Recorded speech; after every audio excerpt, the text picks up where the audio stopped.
আমি আপনাদের বলেছিলাম যে দশা সম্পর্কে আলোচনা করব। আজকে মূলত আমাদের আলোচনার বিষয় বিংশোত্তরীয় দশা সম্পর্কে।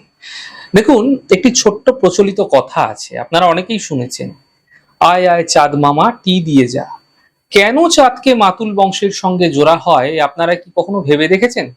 দেখুন, সাধারণভাবে তো চন্দ্র মাতৃকারক এবং চন্দ্র মনেরও কারক, চন্দ্র জলেরও কারক। এই চন্দ্র মানুষের দেহের স্বাধিষ্ঠান চক্রকে নিয়ন্ত্রণ করে, অর্থাৎ স্ব অধিষ্ঠান মানে আপনি যেখানে নিজেই ছিলেন। স্বাধিষ্ঠান চক্রে একটি শিশু তার মায়ের গর্ভে লালিত পালিত হয়।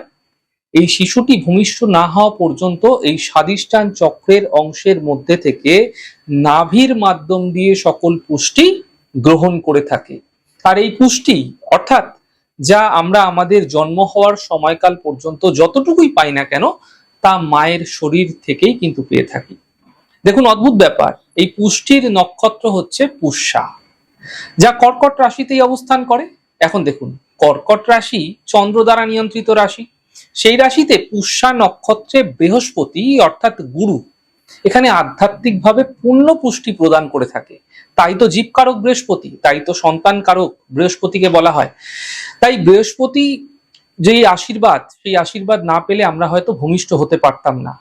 এখন দেখুন, জ্যোতিষে অনেকগুলি মজার বিষয় থাকে।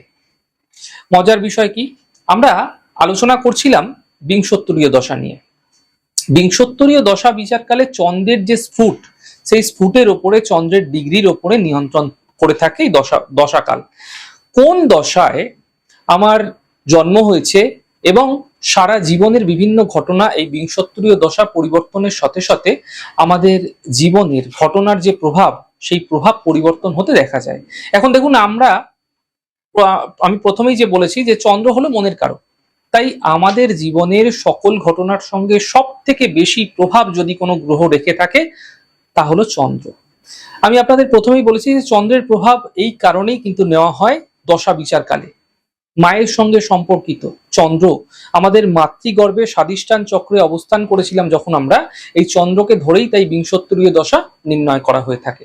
তাহলে আজকে আমি আপনাদের সঙ্গে আলোচনা করলাম যে বিংশোত্তরীয় দশা চন্দ্র ধরেই কেন তৈরি করা হয় সেই সম্পর্কে। পরবর্তী এপিসোডগুলিতে এই দশার সম্পর্কে আরো বিস্তারিত জানাবো আপনাদের সঙ্গে।